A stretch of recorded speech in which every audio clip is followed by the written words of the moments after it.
அல்லாஹுடைய இறை இல்லத்திலே நாம் எல்லாம் கொண்டு போயிருக்கின்றோம். எவ்வாறு நடந்து கொள்ள வேண்டும் என்று அல்லாஹும் அல்லாஹுடைய திருத்தூதர் நபிகள் நாயகம் ஸல்லல்லாஹு அலைஹி வஸல்லம் அவர்களும் விரும்புவார்களோ அத்தகைய பண்புகளை மேற்கொள்ளக்கூடிய மக்களாக அல்லாஹ் தஆலா என்னையும் உங்களையும் ஆக்கி அருள்வானாக. கண்ணியத்திற்குரிய சகோதரர்களே, சகோதரிகளே, நபிகள் நாயகம் ஸல்லல்லாஹு அலைஹி வஸல்லம் அவர்கள் தங்களது தோழர்களோடு அமர்ந்திருக்கக்கூடிய நேரத்தில் 3 நபர்கள் வருகை தருகிறார்கள். ஒருவர் ரசூலுல்லாஹ்வுக்கு ரொம்ப பக்கத்துல உட்கார்றாங்க, இன்னொருத்தர் கொஞ்சம் தூரமா உட்கார்றாங்க, இன்னொருத்தர் என்ன செய்யறாங்க, வர்றாங்க, பாக்குறாங்க, ஏதோ பயான் நடக்கு அப்படின்னு சொல்லி என்ன செஞ்சாங்க, அதை அப்படியே கடந்து போயிடுறாங்க. இந்த 3 நபர்களை பற்றி நபிகள் நாயகம் ஸல்லல்லாஹு அலைஹி வஸல்லம் அவர்கள் சொல்லும் பொழுது, யார் எனக்கு பக்கத்துல நெருங்கி வந்தாரோ, அவர் எந்த அளவுக்கு நெருங்கி வந்தாரோ அந்த அளவுக்கு அல்லாஹ்வும் அவரோடு நெருங்கி விட்டான். யார் தூரமாக அமர்ந்தாரோ, அவர் எந்த அளவுக்கு தூரமாக அமர்ந்தாரோ அந்த அளவுக்கு அல்லாஹ்வும் அவரோடு தூரமாக விட்டான். எவர் புறக்கணித்து போனாரா இல்லையா, அவரை பார்த்து சொல்லும் பொழுது அல்லாஹ்வும் அவரை புறக்கணித்தான் என்று நபிகள் நாயகம் ஸல்லல்லாஹு அலைஹி சொல்றாங்கன்னா, பொதுவாக பள்ளிவாசலாக இருக்கட்டும், மார்க்க உரைகள் எங்கெல்லாம் பேசப்படுகிறதோ அந்த இடத்துல நாம் எங்க அமர வேண்டும் என்பதை என்ன செய்யும், மார்க்கம் தீர்மானிக்கும். நாம எந்த இடத்துல உட்கார்ந்தா அல்லாஹ்வுடைய அன்பும் திருப்தியும் கிடைக்குமோ என்பதை குறித்த சிந்தனையும் அதற்குண்டான போட்டி போடக்கூடிய அந்த பண்புகள் நம்ம இடத்துல இருக்க வேண்டும். ஒரு முஸ்லிமுடைய இலக்கம் எப்படி இருக்குன்னு சொன்னா, வஸாரிஉ இலா மஃபிரத்தின் மிர் ரப்பிக்கும் வ ஜன்னாத்தின் அர்வ ஸமாவாத்தி வல் அர்வ இத்தத்தில் முத்தகீன். அல்லாஹ்வுடைய மன்னிப்பின் பக்கமும் சொர்க்கத்தின் பக்கமும் விரையக்கூடிய பண்பு அவனிடத்தில் இருக்க வேண்டும். எந்த அளவுக்கு சொன்னா நபிகள் நாயகம் சொல்றாங்க, நம்ம அந்த காட்சிகள்லாம் பள்ளிவாசல் செய்ய முடியாது, பார்க்க முடியாது. அல்லாஹ்வின் தூதர் ஸல்லல்லாஹு சொல்றாங்க, 2 நன்மைகளை நீங்கள் அறிந்து கொண்டால் உங்களுக்கு மத்தியிலே போட்டி ஏற்படும். நீங்க என்ன செய்வீங்க, முட்டிக்கிட்டு வருவீங்க, கடைசியில என்ன சொல்லுவோம், சரிப்பா நமக்குலாம் எதுக்கு இந்த பஞ்சாயத்து பிரச்சனை, ஒவ்வொருத்தர் பெயர் எழுதி போட்டு யார் பேர் வருகிறதோ அவங்க என்ன செய்யும், அந்த வாய்ப்பை பயன்படுத்திக் கொள்ளட்டும் என்ற நிலைக்கு வருவீர்கள் என்று சொல்லிவிட்டு நபிகள் நாயகம் 2 விஷயத்தை சொல்றாங்க. அது ஒன்று, வாக்கு சொல்வதற்கு உண்டான நன்மைகளை நீங்கள் அறிந்து கொண்டால், பள்ளிவாசலில் முதல் வரிசையில் அமரக்கூடிய அந்த நன்மையை நீங்கள் அறிந்து கொண்டால் என்ன செய்வீங்க, போட்டி போடுவோம், நீங்க என்ன செய்வோம், சண்டை பிடிக்கக்கூடிய நிலைக்கு நீங்கள் தள்ளப்படுவீர்கள். நம்ம அந்த மாதிரி பள்ளிவாசல் என்ன செய்ய மாட்டாங்க, வரணும் அசால்ட்டா வருவோம், அங்க எங்க இடம் இருக்குது, எங்க ஃபேன் இருக்கு பார்ப்போம், உட்காருவோம். இது ஒரு மூமினுடைய நல்ல மூமினுடைய பண்புகள் அல்ல. ஏன்னா நபிகள் நாயகம் சொல்றாங்க, எந்த அளவுக்கு உதாரணத்துக்கு இந்த போன வாரம் ஜும்மாவில் ஒரு அறிவிப்பு செய்யப்படுகிறது. என்ன அறிவிப்புனா, இந்த வாரம் ஜும்மாவில் யார் முதல் வரிசை உட்கார்றாங்களோ அவ்வளவு பேருக்கும் 1 லட்சம் ரூபாய் பரிசு அப்படின்னு ஒரு அறிவிப்பு செய்யப்பட்டா இன்னைக்கு இந்த பள்ளிவாசலுக்கு நிலை ஏற்படும். சொன்னேன், எத்தனை மணிக்கு வளருவோம், என்ன செய்வோம், நம்ம காலைல பட்ஜெட்ல இருந்து உட்காந்துருவோம், பாத்ரூம் போக மாட்டோம், யூனிட் போக மாட்டோம். 1 லட்சம் 1 லட்சம் 1 லட்சம். இப்ப நம்ம இந்த உலகம் சார்ந்த ஒரு விஷயத்துக்கு என்ன செய்வோம், பயங்கரமா பில்டப் பண்ணிக்கிறோம். ஆனா சொல்றது யாரு, ஜும்மாவுக்கு முதலில் வரக்கூடிய நபர்களுக்கு ஒரு ஒட்டகம் குர்பானி கொடுத்த நன்மை அல்லாஹ் தரான். இது சாதாரண விஷயம் அல்ல. இப்போ கடந்த ஹஜ் பெருநாள் நம்ம எல்லாம் என்ன செஞ்சிருப்போம், குர்பானி எல்லாம் கொடுத்துருப்போம். இந்த குர்பானி எல்லாம் ஏற்றுக்கொள்ளப்பட்டது என்பதற்கு உண்டான ஏதாவது கேரண்டி இருக்கா? கொடுத்தோம், ஆடு கொடுத்தோம், மாடு கொடுத்தோம், ஓகே, கன்ஃபார்மாக இந்த வணக்கம் ஏற்றுக்கொள்ளப்பட்டு விட்டது என்பதற்கு உண்டான உத்தரவாதம் கிடையாது. அல்லாஹ் நாடினால் நம்முடைய இக்லாஸுக்கு தகுந்தவாறு அல்லாஹ் என்ன செய்வான், தருவான். சில நேரங்களில் ஒன்றும் இல்லாமல் கூட போயிடும், அது அல்லாஹ்வுடைய நாட்டத்தை பொறுத்து. ஆனால் ஜும்மாவுக்கு ஆரம்ப நேரத்தில் யாரெல்லாம் வருகை தருகின்றார்களோ, எத்தனை பேர் இருந்தாலும் சரி, 1000 பேர் இருந்தாலும் சரி, 1 லட்சம் பேர் இருந்தாலும் சரி, யார் ஆரம்ப நேரத்தில் வருகிறாரோ அவருக்கு ஒரு ஒட்டகம் குர்பானி கொடுத்த நன்மை அல்லாஹ் என்ன செஞ்சான். நீங்க ஒன்றும் வெட்டி முடிக்கிறவங்களா ஒன்றும் பண்ண வேணாம், நீங்க அட்வான்ஸா உட்கார்ந்தீங்களா உங்க அக்கௌண்ட் என்ன செய்யப்படும். என்னைக்கு இமாம் எழுந்து அல்ஹம்துலில்லாஹ்னு சொல்லி பயான ஆரம்பிக்கிறாங்களோ அது வரைக்கும் வாசல்ல நின்று மலக்கள் செய்வார்கள். எல்லா 8 பேர் பேரை எழுதுவாங்க. இந்த 8 பேருக்கும் என்ன கூலி கிடைச்சிருக்கும் என்பது அல்லாஹ்வே அறிந்தவர். ஆனா நம்ம என்ன செஞ்சிடறோம், நிறைய விஷயங்கள்ல நன்மைகளை என்ன செஞ்சிடறோம், இழந்து விடுகிறோம். அந்த அப்படி இழக்கக்கூடிய நேரத்தில் ஒரு முஸ்லீம்கிட்ட ஒரு கவலை இருக்கும், ஐயோ மிஸ் பண்ணிட்டேன், இது அவசரமா போட்டு ஒருவேளை இந்த கவலையின் காரணத்தால் அவங்களுக்கு உங்களுக்கு ஒட்டகமா மாடோ அதை விட சிறந்த கூலி கூட தரலாம். ஆனா எந்த விதமான உறுத்தலும் இல்லாமல் வருவாங்க, ஏதோ பயம் பண்ணுவாங்க, நம்ம போவோம் அப்படின்ற சிந்தனையோடு நம்முடைய செயல்பாடுகள் இருந்துச்சுன்னு சொன்னா 1000 உபதேசங்கள் 1000 முறைகள் லட்சம் முறைகள் கேட்டாலும் என்ன செய்ய முடியாது. உங்க வாழ்க்கையில் எந்த விதமான மாற்றத்தையும் என்ன செய்ய முடியாது, கொண்டு வர முடியும். ஆழமாக பதிய வைக்க வேண்டிய ஒரு செய்தி என்ன தெரியுமா? நன்மையான காரியங்களா ஃபர்ஸ்ட் அந்த அடியிருக்கும். நபிகள் நாயகம் சொல்றாங்க, நல்லாவே சொல்றாங்க. அப்படின்னு சொல்றாங்கன்னா, என் அடியான் என்னை நோக்கி ஒரு ஜான் அளவுக்கு நெருங்கி வந்தார், நான் முகம் அளவுக்கு நெருங்கி வருவேன். அவர் என்னை நோக்கி நடந்து வந்தா நான் என்ன செய்வேன், நான் ஓடி வருகிறேன். இந்த வார்த்தைகள் அந்த ஹதீஸ்லாம் படிக்கும் போது உடம்புலாம் என்ன செய்யும், உள்ள அடிக்கும். யாரு யார் என்ன வார்த்தை சொல்றான், என் அடியான் என்ன எண்ணுகின்றானோ, இனி அவன் தனிமையில் நினைவு கூர்ந்தார், நானும் அவரை தனிமையில் நினைவு கூறுகிறேன். என்னை அவன் ஒரு சபையில் வைத்து அவன் நினைவு கூர்ந்தால் நான் என்ன செய்வேன், அதை விட பிரம்மாண்டமான ஒரு சபையில் வைத்து நான் அவரை நினைவு கூறுகிறேன். அவன் என்னை என்ன எண்ணுகிறானோ அதே மாதிரி நான் நடந்து கொள்வேன். என்ன அவன் ரொம்ப நல்லவன் கருணையாளன் அப்படின்னு அவன் நம்புறானா, அவனோடு அப்படி நடந்து கொள்வேன். அவன் என்ன கோபக்காரன் அப்படின்னு நினைக்கிறானா, அதே மாதிரி நான் நடந்து கொள்வேன். எனது கோபம் எனது கருணை ரெண்டு கம்பேர் பண்ணும்பொழுது கோபத்தை மிஞ்சி விட்டது எனது கருணை. யார் அல்லாஹ்வை பார்க்க ஆசைப்படுகிறார்களோ அவர்களை பார்க்க அல்லாஹ்வும் ஆசைப்படுகிறார். யார் அல்லாஹ்வை பார்ப்பதை வெறுக்கிறாரோ அல்லாஹ்வும் அவரை பார்ப்பதை வெறுக்கிறான் என்று நபிகள் நாயகம் சொல்றாங்க. நன்மையான காரியங்கள் விஷயத்தில் என்ன செய்ய வேண்டும், போட்டி போடக்கூடிய அந்த பண்புகள் நம்மிடத்தில் என்ன செய்ய வேண்டும். கண்ணியத்திற்குரிய சகோதரர்களே சகோதரிகளே, இன்றைய ஜும்ஆவுடைய உரையில நாம் தெரிந்து கொள்ளக்கூடிய ஒரு செய்தி வந்து இன்றைய காலகட்டத்துக்கு மிக மிக அவசியமான ஒரு தலைப்பு. நீண்ட நேரம் எடுத்து சொல்ல வேண்டிய செய்திகள் அதிகமாக உள்ள தலைப்பு. மற்ற மார்க்கங்களுக்கும் இஸ்லாத்துக்கும் உள்ள ஒரு மிகப்பெரிய வித்தியாசம் தெரியுமா? இந்த சப்ஜெக்ட்லாம் பிற மார்க்கத்தில் செய்ய முடியாது. பைபிள்லையோ பகவத்கீதையிலையோ ஒரு ஆண் யாரை திருமணம் செய்ய வேண்டும், எப்படி திருமணம் செய்ய வேண்டும், திருமணத்தினோட நோக்கம் என்ன, யாரை இந்த மாதிரியான சப்ஜெக்ட் எதுன்னு கிடையாது. எந்த மார்க்கத்தினுடைய வழிகாட்டுமே கிடையாது. இஸ்லாத்துல மட்டும்தான் உலகத்தில் உள்ள எல்லா பிரச்சனைகளும் என்னென்ன தீமைகள் இருக்குதோ ஒண்ணு விடாம இஸ்லாம் பேசும். என்னென்ன நல்ல குணங்கள் இருக்குதோ ஒரு நல்ல குணம் விடாது. எல்லாத்தையும் என்ன செய்யும், அக்கு வேறு ஆண்பேராக பிரிச்சு மேயக்கூடிய ஒரு மார்க்கம் இஸ்லாம். இது ஆரம்பத்தில் என்ன செய்யணும், எந்த பிரச்சனையா இருந்தாலும் சரி நீங்க வேற மார்க்கத்துல போய் என்ன செய்ய முடியாது. பைபிள்ல போய் நான் யாரை திருமணம் செய்ய வேண்டும் பார்க்க முடியாது. மற்ற வேதங்கள் என்ன செய்ய முடியாது, பார்க்க முடியாது. எப்படி திருமணம் செய்ய வேண்டும் பார்க்க முடியாது. மனைவிட்டு எப்படி நடந்து கொள்ள வேண்டும் பார்க்க முடியாது. A to Z இஸ்லாத்துல மட்டும்தான் இருக்கிறது என்பதை நாம் விளங்கிக் கொள்ள வேண்டும். இந்த திருமணம் சம்பந்தமாக நாம் யாரோடு எப்படி பழக வேண்டும், குறிப்பாக இன்னைக்கு ஒழுக்கவியல் சார்ந்த பிரச்சனைகள் அதிகமாக தலைவிரித்து ஆடுகின்றது. இதுக்கெல்லாம் இஸ்லாம் சொல்லக்கூடிய தீர்வு இருக்கா இல்லையா? மற்ற மார்க்கங்கள்லாம் சும்மா மொட்டையா சொல்லணும். இஸ்லாம் வந்து என்ன செய்யும், ஆரம்ப ஆணி வேறையை அசைச்சு பார்க்கக்கூடிய வேலை இஸ்லாம் செய்யும். விபச்சாரம் செய்யாது, விபச்சாரம் செய்யாதீர்கள் என்று பிற மார்க்கம் சொல்லும். இஸ்லாம் என்ன செய்யும், ஒரு படி மேல போய் என்ன செய்யும், விபச்சாரத்தின் அருகில் கூட நெருக்காதீர்கள். இந்த அருகில் கூட இருக்கா இல்லையா, இங்க வந்து லட்சக்கணக்கான விஷயங்கள் உள்ள அடைக்கிறது. அருகில் கூட என்பது விபச்சாரம் செய்யாது என்பதற்கும் விபச்சாரத்தின் அருகில் கூட நெருங்காதீர்கள் நிறைய வித்தியாசம் இருக்கு. என்ன வித்தியாசம் இருக்குன்னு சொன்னா, அருகில் கூட என்ற அந்த வார்த்தைக்கு ஒருத்தர் நேரடியாக விபச்சாரம் செய்ய மாட்டான். அந்த விபச்சாரம் செய்வதற்கு முன்னால் ஏராளமான சூழல்கள் இருக்கும். அந்த சூழலை ஒருத்தர் தவிர்த்தாதான் அந்த தப்பு செய்ய முடியாது. இவன் இந்த தப்பை செய்ய ஆரம்பிச்சிட்டான்னு வைங்களேன், ஆட்டோமேட்டிக்கா அடுத்த செஞ்சிருவான். அந்த விபச்சாரம் என்ற தவறை நோக்கி சென்று விடுவான் என்பதனால இஸ்லாம் என்ன செய்யணும்னா நிறைய கோடுகளை இஸ்லாம் போடும். இஸ்லாம் வந்து எல்லா விஷயங்களிலும், ஒரு வீட்டுக்குள்ள போறீங்களா ஒரு கோடு போடும், ஒரு ஆட்ட போன்ல பேசுறீங்களா ஒரு கோடு போடும், என்ன விஷயமாக இருந்தாலும் சரி ஒரு எல்லை கோடு போடும். அந்த கோட்டுக்கு உள்ள நின்றீங்கன்னா நீங்க தப்பிச்சீங்க.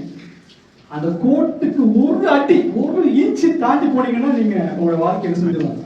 விபச்சாரத்தின் பக்கமும் இழிவின் பக்கமும் சென்று விடும் என்பதை மாற்றம் என்ன செய்கிறது, இது இஸ்லாம் போட்ட வேலிகள். இந்த வேலியை தாண்டி நான் வந்து அப்படி நான் இப்படி அதெல்லாம் என்ன செய்யாது. யாராக இருந்தாலும் சரி அதுக்கு விதிவிலக்கு அல்ல. இஸ்லாமிய மார்க்கம் முதல்ல வைக்கக்கூடிய இந்த அருகில் கூட என்பதற்குண்டான முதல் அளவு தெரியுமா, பார்வை.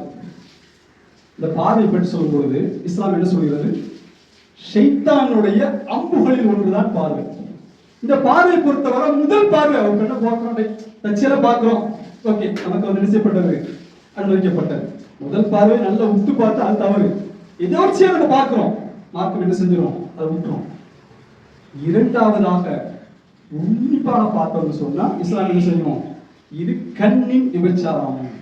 விபச்சாரம் சொன்னா ஆணும் பெண்ணும் சேர்ந்து இணைகிறது மட்டும்தான் விபச்சாரம் எல்லாரும் சொல்லுவாங்க. ஆனா இஸ்லாம் என்ன செய்யும், இல்லப்பா கண்களும் விபச்சாரம் செய்கிறது, அந்நிய பெண்ணோடு அந்நிய பெண்ணை பார்ப்பது விபச்சாரம், அந்நிய பெண்ணோடு பேசுவது, தேவையில்லாமல் பேசுறீங்க அது விபச்சாரம், அவளை தேடி நீங்க நடந்து போறீங்க விபச்சாரம் செய்யல, போறீங்க ஒரு லவ் பண்றோம் அவளை பார்க்கறதுக்காக போறீங்க விபச்சாரம், தொடுறீங்க அவளை அது விபச்சாரம்.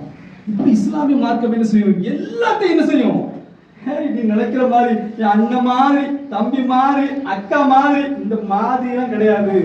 இஸ்லாம் வெட்டோடு தூண்டு ரெண்டுன்ற மாதிரி என்ன செய்யும், முதல்ல பார்வை. எல்லாத்தையும் சொன்னமே நம்ம சொல்லுவாங்க, உனது மர்ம உறுப்பும் அதை உண்மைப்படுத்துகிறது என்று சொல்றாங்கன்னா இந்த விஷயங்களை நம்ம என்ன செய்யணும், முதல்ல விஷயம் சொல்றது பார்வை. எந்த அளவுக்கு சொல்ற இஸ்லாமிய மார்க்கம் வந்து ஒரு வீட்டுக்குள்ள நுழைறீங்க, இதெல்லாம் நம்ம கற்பனை கூட பண்ணி பார்த்துக்க மாட்டோம்டா. ஒரு வீட்டுக்குள்ள நுழைறீங்க, வீட்டுக்குள்ள நுழையும் போது எங்க நிக்கணும் அதை இஸ்லாம் சொல்லும். எப்படி நீங்க உள்ள நுழையணும், உள்ள போட என்ன செய்ய வேண்டும் எல்லாம் என்ன செய்யும் குர்ஆன்ல அல்லாஹ் அவ்வளவு அழகா கிளாஸ் எடுக்கிறான் பாருங்க. ஒரு வீட்டுக்குள்ள போறீங்க, என்ன செய்றீங்க, கதவை தட்டுறீங்க, தட்டி என்ன செய்யக்கூடாது, எங்க நிக்க கூடாது, நேர வாசல் காட்டி நிக்க கூடாது, ஓரமா நிக்கணும். ஏன் ஓரமா நிக்க சொல்லுது, உனது பார்வை அங்க உள்ள போயிடும். ஆகவே என்ன செய்யுங்க, ஓரமா நில்லுங்க. கதவை தட்டுறீங்க, உள்ள இருந்து ஒரு சத்தம் வரல, இந்த ஓட்டை வழியா அப்படி யார் சப்பலாம் கிடக்குது, யார் இருக்காங்கன்னு சொல்லிட்டு எட்டி பாக்குறீங்க, இஸ்லாம் என்ன செய்யும், வன்மையாக கண்டிக்கும். இந்த அளவுக்கு சொன்னா ஒருத்தர் வந்து என்ன செய்யறாரு, எட்டி பாக்குறாரு, பார்க்கக்கூடிய நேரத்துல ஒரு குச்சை வச்சு அவர் கண்ணை குத்தி கண்ணை கூடாக்கியாச்சு. இஸ்லாமிய மார்க்கம் வந்து என்ன செய்யும், நமக்கு சூப்பர் சர்டிஃபிகேட் கொடுக்கும், ஏன் நீ செஞ்சது சரி என்று. பொதுவாக ஒருவருடைய கண்ணை பறிச்சோம்னா, நான் உங்க கண்ணை பறிச்சேன்னா என் கண்ணை என்ன செய்யும், இஸ்லாமிய கவர்மெண்ட் பறிக்கும், இதான் ரூல்ஸ். ஆனா நான் தேவையில்லாம எட்டி பார்த்தோம்னு சொன்னா என்ன செய்யும் இஸ்லாம், சரியான வேலை செஞ்சிருக்கிற. இந்த பார்வை இருக்கா இல்லையா, அந்த பார்வை உள்ளே சென்று விடக்கூடாது. இஸ்லாம் சொல்லக்கூடிய போதனைகள்லாம் நம்ம சும்மா சாதாரணமா கடந்து கொண்டு போயிட்டு இருக்கிறோம் இல்லை, ஆயிரம் அர்த்தங்களோடு இருக்கும். எந்த அளவுக்குன்னு சொன்னா, உங்க வீட்டுக்கு ஒரு விருந்தாளி வரும், நானே வச்சுக்கிற விருந்தாளி வரும், நீங்க என்ன செய்யணும்னா வீட்டு வாசல் வரை வந்து என்ன செய்யணும், நீங்கள் வழியனுப்ப வேண்டும். இஸ்லாம் என்ன செய்கிறது, நபிகள் நாயகத்துடைய வழிமுறை. ஏன் நான் வீட்டுக்கு வர்றேன், நீங்க என்ன செய்யணும், சாப்பாடுலாம் கொடுத்து என்ன செய்றீங்க, வீட்டு வாசல் வரைக்கும் வந்து இஸ்லாம் அன்சர் பாய் போயிட்டு வாங்க பாய், இஸ்லாம் பஸ் எடுத்து வீட்டுக்கு போய் தகவல் சொல்லுங்க பாய் அப்படின்னு செய்யணும். வீட்டு வாசல் வரைக்கும் வந்து நின்று என்னை நீங்கள் வழியனுப்ப வேண்டும், யாராக இருந்தாலும் வழியனுப்ப வேண்டும். ஏன் சொல்லுது,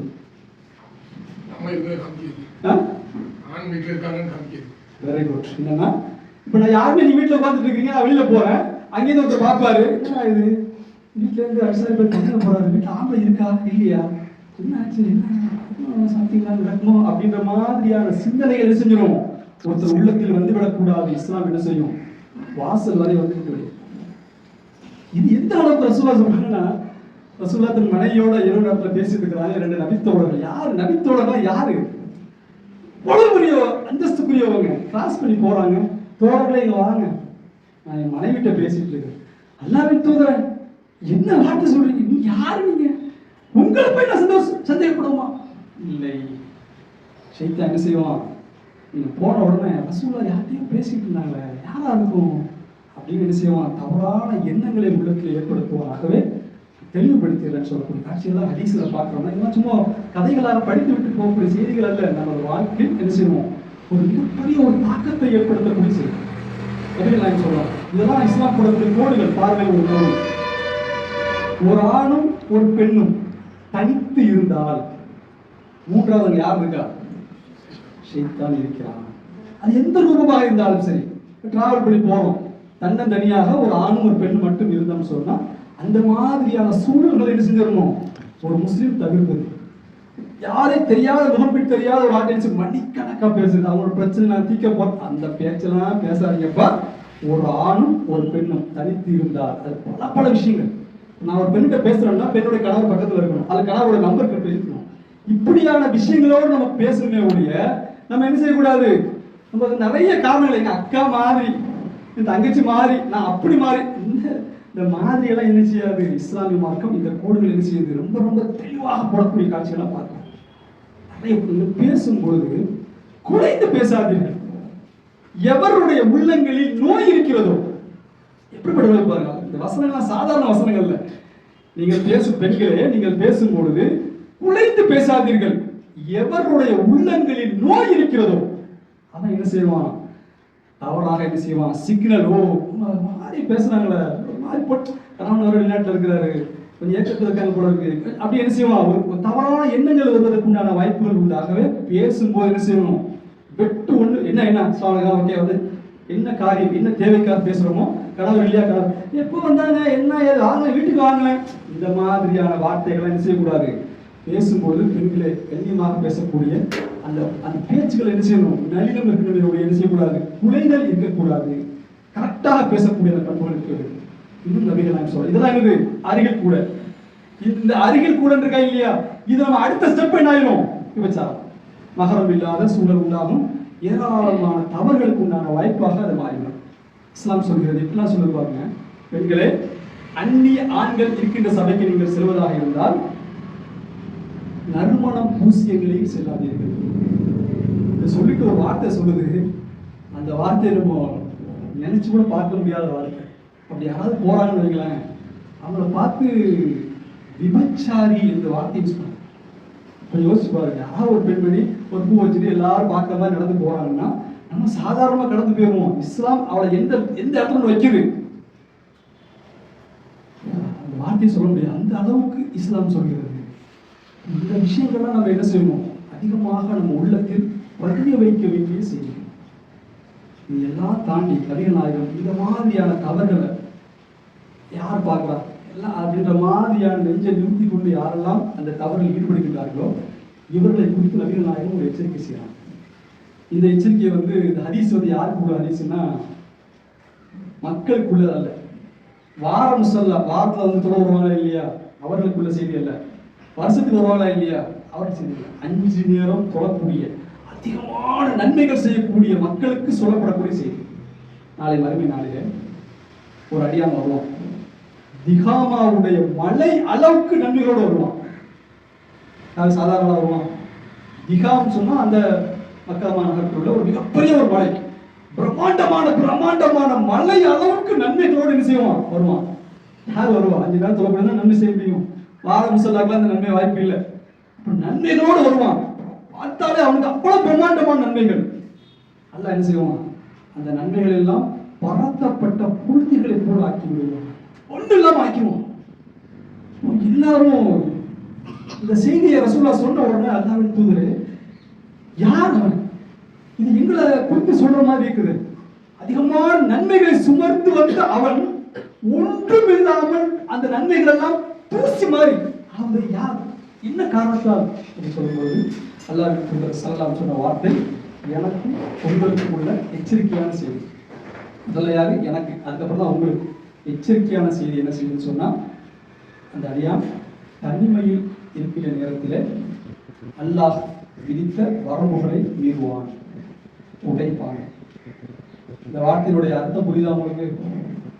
யார் இல்லை, அல்லாஹ் பார்க்கிறான் என்ற எண்ணம் நம்ம உள்ளத்தில் வரணுடைய அந்த எண்ணத்தை புடைத்து எரிந்துவிட்டு ரப்பு பார்க்கிறான் என்ற எண்ணமெல்லாம் இருந்தும் ஒருத்தர் தனிமையில் அமர்ந்து கொண்டு ஒரு தவறை செய்யறான்னு சொன்னா அவனது அமலில் ஆயிரும் பரத்தப்பட்ட புழுதிகளை போன்று மாறிவிடும் என்று நபிகள் நாயகம் ஸல்லல்லாஹு அலைஹி வஸல்லம் இந்த விஷயத்தில் என்ன செய்ய வேண்டும், கொஞ்சம் நெருங்கி வந்தாங்க. நம்பி கொஞ்சம் முன்னாடி வாங்க, முன்னாடி இடம் இருக்குது, இங்கே வாங்க, பேச பார்க்கணும். நாங்கள் பேசும்போது எங்கள் ஓரமாக உட்காந்து அவங்க பேச பார்க்காம நான் என்ன பேசுகிறேன், உட்காரு ஆண்ட்ராய்டு கரெக்ட் இல்லை, எல்லாத்தையும் என்ன இருக்குது, ஆண்ட்ராய்டு ஃபோன்கள் இருக்குது. இது யாரும் ஆணாக இருந்தாலும் சரி பெண்ணாக இருந்தாலும் சரி இது இல்லை. நாங்கள் ஃபேஸ்புக் பார்க்குறோம், ஃபேஸ்புக் எல்லாம் இருக்க முடியாது, எல்லாம் என்ன செய்யணும், போகும்போது என்ன செய்யும், பார்க்கும்போது தேவையில்லாத தவறான விஷயங்கள் வரக்கூடிய நேரத்தில் அதிலிருந்து விலகக்கூடிய திருப்பும் பிராணியும் உங்களுக்கு இருந்தால் நீங்கள் அந்த யூஸ் பண்ணலாம்.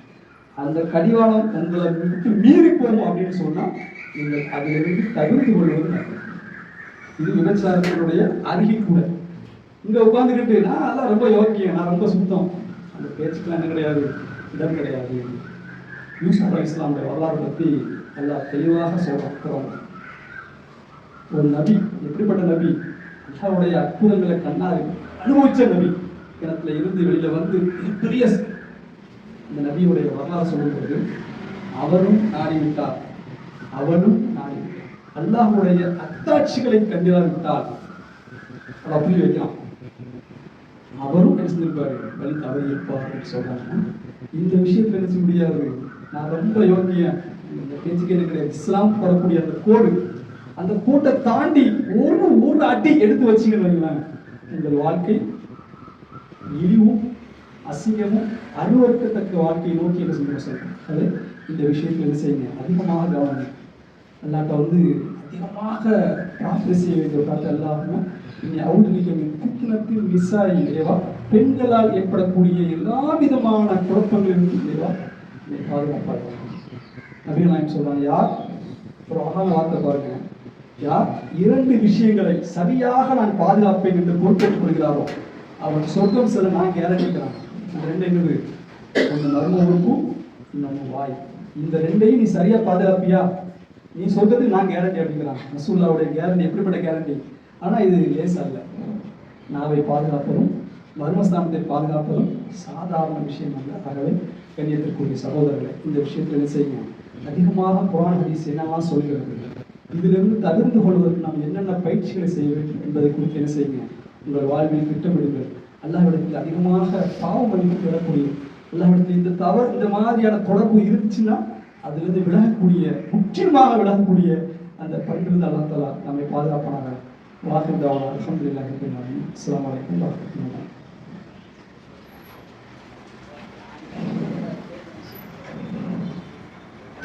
கண்ணியத்திற்குரிய சகோதரர்கள், நபிகள் நாயகம் ஸல்லல்லாஹு அலைஹி வஸல்லம் வந்து ஒரு பெண்மணி வந்து கேட்கிறாங்க, அல்லாஹ்வுடைய கணவருடைய உறவினர்களை பற்றி அவர்களோடு நான் எவ்வாறு நடந்து கொள்வது கேட்கிறேன். ஒரு வீடு கூட்டு குடும்பமாக இருக்கிறாங்க, வீட்டில் இருக்கும்போது அண்ணன் ஒய்ஃப் வருவாங்க, என் மனைவி மட்டும் இருக்கிறாங்க, என் தம்பி ஒய்ஃப் வருவாங்க, என் அண்ணன் ஒய்ஃப் வருவாங்க. இப்படி இந்த மாதிரியான விஷயங்கள் என்ன செய்வார்கள், ஒரு குடும்பம் போது என்ன செய்யும், சர்வசாதாரணமாக இந்த காட்சிகள்லாம் நடக்கும். இப்போ அந்த பெண்களுடைய கேள்வி என்ன கேள்வின்னா, நான் இந்த மாதிரி வரக்கூடிய நேரத்தில் நான் எவ்வாறு நடந்து கொள்வது கேட்கலாம். ஸோ நபிகள் நாயகம் சொன்ன வார்த்தை தெரியுமா, நீ மரணத்துக்கு எந்த அளவுக்கு நீ பயப்படுவீரோ அதற்கு நிகராக நீ அவர் விஷயத்தில் நடந்து கொள். புரியுதா உங்களுக்கு?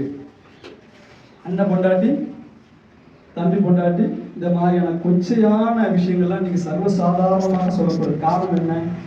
விபச்சாரம்னா வெளியில போய் பண்ண அப்படி இல்லை, வீட்டுக்குள்ளே என்ன செய்யறது, சும்மா கேலி கிண்டலி மச்சான் மாமன் இந்த மாதிரியான உறவுகளை சொல்லி என்ன செய்யறது. சில கல்யாண வீடுகளில் பார்த்தீங்கன்னா ஒரு மச்சான கிண்டல் பண்றது, குழந்தையா, இந்த மாதிரி உறவுகள்லாம் சர்வசாதாரணமாக நடந்து கொண்டிருக்கிறது. இஸ்லாம் என்ன செய்யும், நல்ல விடாது. என்னென்ன வகையிலெல்லாம் ஷைத்தான் உள்ள நுழைவானோ எல்லா வாசலும் என்ன செய்யும், அடைக்கும். அந்த மாதிரியான விஷயங்கள் என்ன செய்யணும், யார் மகரம், யார் எனக்கு அனுமதிக்கப்பட்டவர்கள், யார் எனக்கு தூரமாக்கப்பட்டவர்கள், திருமறை குர்ஆன்ல என்ன செய்யணும், அந்த அழகான வரலாறு சொல்லி தரணும். யார் யார் உங்களுக்கு அனுமதிக்கப்பட்டவர்கள், அனுமதிக்கப்பட்ட லிஸ்ட்டை மட்டும் எல்லாம் போட்டுட்டு பாக்கியெல்லாம் என்னது, இந்த நாட்டை மட்டும் உனக்கு அனுமதி, பாக்கி எந்த உறவாக இருந்தாலும் சரி, நண்பன் மனைவி, அந்த மனைவி, என்னென்ன உறவா இருக்கும் எல்லாம் கம்ப்ளீட்டா என்னது, உனக்கு அனுமதிக்கப்பட்டவர்கள் அல்ல. அவர்களோடு நீங்கள் என்ன செய்ய வேண்டும், மௌத்துக்கு நிகராக, மரணத்துக்கு நிகராக என்ன செய்ய வேண்டும், அவர்களோடு நடந்து கொள்ள வேண்டும் என்று மார்க்கம் சொல்லுதுன்னா இந்த விஷயம் சாதாரண விஷயம் அல்ல. நீங்க பாக்குறோம், ஸ்கூலுக்கு பிள்ளைகளை அனுப்புறாங்க, எப்படி அனுப்புறாங்க, ஆண்கள் பசங்க எல்லாம் ஒன்றா உட்காந்து ஒரே ஆட்டோவில் தான் அனுப்புறாங்க. எப்படி போறாங்க, என்ன ஸ்கூல்ல என்ன நடக்குது, யார் ஆசிரியர், எதுவுமே என்ன செய்ய மாட்டேங்கிறாங்க. பேரண்ட்ஸ் வந்து கண்டுக்க மாட்டாங்க. எவ்வளவு பெரிய அபாய கட்டத்தை நோக்கி போயிட்டு இருக்கிறோம்னு சொன்னா ஒன்று இல்லை. திருநெல்வேலியில் வந்து ஒரு பாடம் படிக்கக்கூடிய கல்லூரிகளுக்கு போகணும்னு சொன்னா அந்த கல்லூரிகளுடைய பஸ் ஸ்டாண்ட்ல போய் பாருங்க, குறிப்பாக இஸ்லாமிய புர்கா போட்ட பெண்கள் என்ன மாதிரி நடந்து கொள்கிறார்கள், யார் காட்டி தந்த வழிமுறை. சில பேரண்ட்ஸ்கிட்ட சொன்னா எங்க அவங்க பொண்ணு வந்து இந்த மாதிரி போய் ஆமா அது தெரியுமா எனக்கு அவன் எங்க வீட்டுக்குலாம் வந்திருக்கானு யாரு பேரண்ட்ஸ் அதுக்கு அது தப்பு இது இவனோட பேசக்கூடாது இவனுக்கு நடக்கணுன்ற வழிமுறையெல்லாம் தாண்டி அவர்களே பச்சை கொடி காட்டக்கூடிய காட்சிகளை எல்லாம் இன்னைக்கு சமூகத்தில் எழுதிருக்கிறோம் பார்த்து கொண்டிருக்கிறோம். உங்க பிள்ளைய ஒழுக்கமான முறையில மார்க்கம் சொல்லித்தந்த இந்த விஷயங்களை எல்லாம் சொல்லி நீங்க வளர்த்தா மட்டும்தான் கண்ணியமான வாழ்க்கை உலகிலும் மறு உலகிலும் இருக்கும். அதை தாண்டி இதை நம்ம சொல்லாம உலக கல்வி கல்வி வேணும் எல்லாம் வேணும்னா ஒழுக்கம் இல்லாத கல்வி என்ன கிடையாது, ஒரு பிரோஜனமும் இருக்காது. முதல் விஷயம் தெரியுமா ஒழுக்கம். இந்த ஒழுக்கத்தை தாண்டி ஒழுக்கத்தை பாழாக்கக்கூடிய எந்த ஒரு கல்வி இருந்தாலும் சரி என்ன கிடையாது, அது மறுமையில் நமக்கு எந்த விதமான நன்மையும் தராது என்பதை நான் சொன்னேன் எழுதிக் கொள்ளுங்கள். இந்த ஒழுக்கமான வாழ்வு நான் சொல்லி காட்டுகிறான். அது அப்போ மூமின்கள் வெற்றி பெற்று விட்டார்கள் சொல்லிட்டு வரும்போது அந்த மூமினோட பண்புகளெல்லாம் வரிசையாக செய்யலாம்.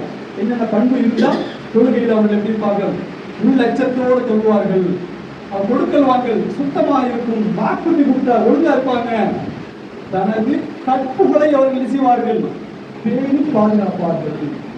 ஆனா இந்த இடத்துல செய்யலாம் வெற்றி வரணுமா இந்த மாதிரி விஷயம் ஒழுக்கமான வாழ்க்கை இதுதான் முக்கியமான விஷயம். தொழுகையில் நிற்கும் போது கூட நிறைய மக்கள் தப்பு செய்வாங்க, தொழுகை நினைக்கிறீங்களா?